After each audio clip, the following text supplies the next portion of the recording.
قرآن کریم میں اللہ تعالیٰ نے صراحت کے ساتھ یہ بات بیان فرمائی ہے، اس میں نیکیوں کے لیے مرد ضروری نہیں، مرد ہی ٹھیکیدار نہیں ہے، بلکہ اگر نیکیاں عورتیں بھی کرتی ہیں اور نیک کاموں کے اندر عورتیں آگے بڑھتی ہیں، ان کو بھی اللہ تبارک و تعالیٰ کے ہاں اجر و ثواب ملے گا اور اللہ تبارک و تعالیٰ کے ہاں ان کو مقام ملے گا۔ صرف مردوں کو مقام نہیں ملا کرتا، قرآن کریم میں اللہ تعالیٰ نے ارشاد فرمایا وَمَن يَعْمَلْ مِنَ الصَّالِحَاتِ مِن ذَكَرٍ أَوْ أُنثَىٰ، جو اعمال صالحہ کرے، چاہے مذکر ہو چاہے مؤنث، مرد ہو چاہے عورت، اللہ تعالیٰ فرمائے ایمان کی شرط کے ساتھ، اگر وہ پکا سچا مومن ہے، عورتیں اگر پکی مومنہ ہیں اور اس نے اعمال صالحہ کر رکھا ہے، اللہ تعالیٰ نے دو قسم کے وعدے کیے ہیں۔ اللہ تعالیٰ نے فرمایا فَلَنُحْيِيَنَّهُ حَيَاةً طَيِّبَةً، ہم اس عورت کو بہترین زندگی عطا فرمائیں گے، مبارک حیات عطا فرمائیں گے۔ یعنی اللہ تبارک تعالیٰ نے یہ وعدہ کیا ہے، اگر اچھے کام مرد کریں، اچھے کام عورتیں کریں، اچھے کام سے مراد ہے وہ کام جس سے اللہ راضی ہوتا ہے، ہمارا پروردگار خوش ہوتا ہے، ہمارا مولا پسند کرتا ہے، ایسے کاموں کو اگر کوئی آدمی کرتا ہے یا کوئی عورت کرتی ہے، اللہ تعالیٰ اسی دنیا کے اندر اس کو مبارک حیات، نہایت خوشگوار زندگی عطا فرماتے ہیں۔ اس کا مطلب یہ ہے اگر ہم زندگی کے اعتبار سے پریشان ہیں، ہماری زندگی میں پریشانی ہے، چاہے روزی کی پریشانی ہو، چاہے بیماری کی پریشانی ہو، چاہے دیگر الجھنوں کی وجہ سے پریشانی ہو، اس کا مطلب یہ ہے ہمارے اعمال اللہ کو راضی کرنے والے اعمال نہیں ہیں، ہم ایسے کام کر رہے ہیں جن سے اللہ تعالیٰ ناخوش ہے، اللہ جس سے ناراض ہے، جس کی وجہ سے ہمیں اللہ تبارک تعالیٰ نے پریشانیوں میں مبتلا کر رکھا ہے۔ قرآن کریم میں صاف طور پر اللہ تعالیٰ نے ارشاد فرمایا ظَهَرَ الْفَسَادُ فِي الْبَرِّ وَالْبَحْرِ بِمَا كَسَبَتْ أَيْدِي النَّاسِ، اللہ تعالیٰ فرماتے ہیں دنیا کے اندر جو پریشانیاں آتی ہیں وہ سب کے سب ہمارے اعمال کے نتیجے میں ہے، ہمارے کرتوت کے نتیجے میں ہے، ہم اعمال برے کرتے ہیں، اس کے نتیجے میں اللہ تبارک تعالیٰ ہمیں دنیا کے اندر پریشانی مبتلا کرتے ہیں۔ میرے بھائی، میرے کہنے کا حاصل یہ ہے اگر دنیا کے اندر حیات طیبہ ہمیں نصیب نہیں ہے وہ ہمارے اعمال کی وجہ سے ہیں، ورنہ اللہ تعالیٰ نے کہا ہے اگر آپ اچھے اعمال کریں گے اور اچھے کام کریں گے جن سے اللہ راضی ہوتا ہے، اللہ خوش ہوتا ہے، ہمارا مولا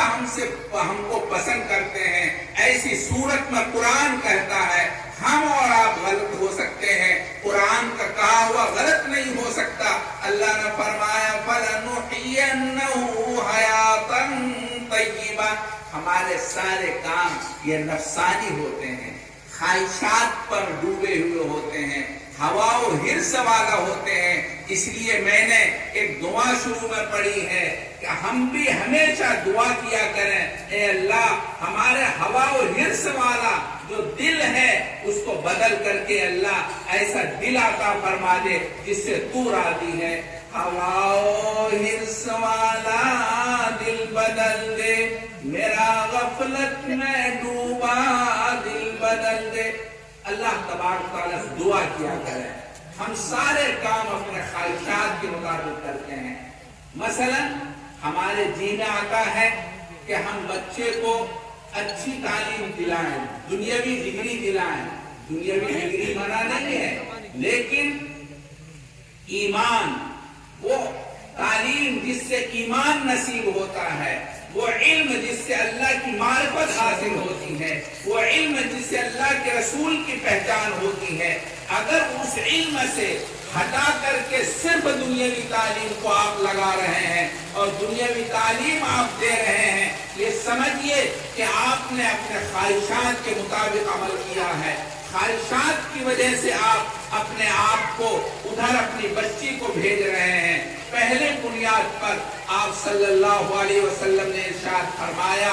ایسا علم فرد ہے جس علم سے اللہ اور اللہ کے رسول کی معرفت حاصل ہوتی ہے، اللہ کی پہچان ہوتی ہے، ایمان کی معرفت ہوتی ہے۔ اگر آپ نے ایسے علم سے اپنے آپ کو بچایا اور اپنی بچیوں کو بچایا، اپنی اولاد کو محروم رکھا، اللہ تعالیٰ کی آپ سے بات پرس ہوگی، آپ کو جواب دینا پڑے گا۔ الغرض میں عرض یہ کر رہا تھا، بنات اگر تعلیم حاصل کر لیتی ہیں، ہماری بہنیں، ہماری مائیں، ہماری بچیاں اگر علم حاصل کر لے اور علم حاصل کر کے اچھی طرح سے علم حاصل کر لے تو پورے خاندان کو سنوارنے کے لیے کافی ہیں۔ مرد پڑھا فرد پڑھا، عورت پڑھا خاندان پڑھا۔ اگر مرد پڑھتا ہے ان کی ذات کو فائدہ پہنچتا ہے، لیکن اگر ایک عورت دیندار بن جاتی ہے، ایک عورت پڑھ لیتی ہے، تعلیم حاصل کر لیتی ہے، پورے خاندان کو دیندار بنا دیتی ہے، پوری اپنی اولاد کو دیندار بنا دیتی ہے۔ ایسی اولاد کو ہم نے دیکھا ہے کہ جس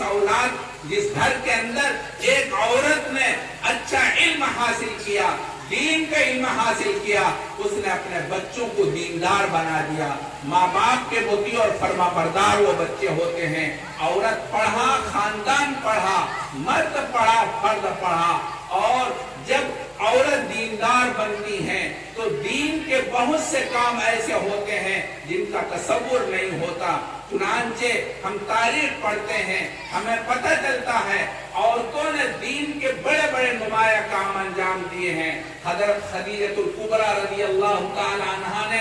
آپ علیہ السلام کے اوپر ایمان لایا۔ ایمان لانے کے بعد دین کی سب سے زیادہ مدد حضرت خدیجہ الکبریٰ رضی اللہ تعالی عنہا نے کی ہے۔ آپ علیہ السلام ہمیشہ ایک بات کہا کرتے تھے کہ دین کو جتنا فائدہ خدیجہ الکبریٰ کے مال سے ہوا ہے، کسی کے مال سے اتنا فائدہ نہیں ہوا۔ حضرت خدیجہ رضی اللہ تعالی عنہا نے آپ علیہ السلام کی ہر اعتبار سے مدد فرمائی ہے، دین کی مدد فرمائی ہے، مال کے اعتبار سے مدد فرمائی، جان کے اعتبار سے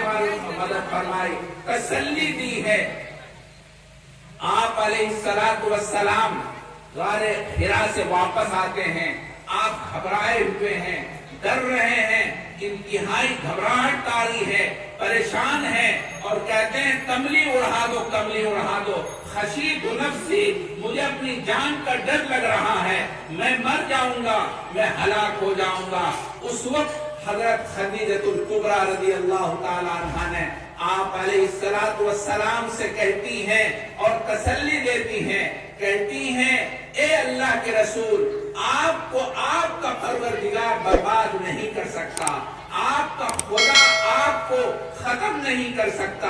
اس لیے کہ آپ صلہ رحمی کرتے ہیں، آپ غریبوں کی مدد کرتے ہیں، آپ بچوں کے ساتھ شفقت سے پیش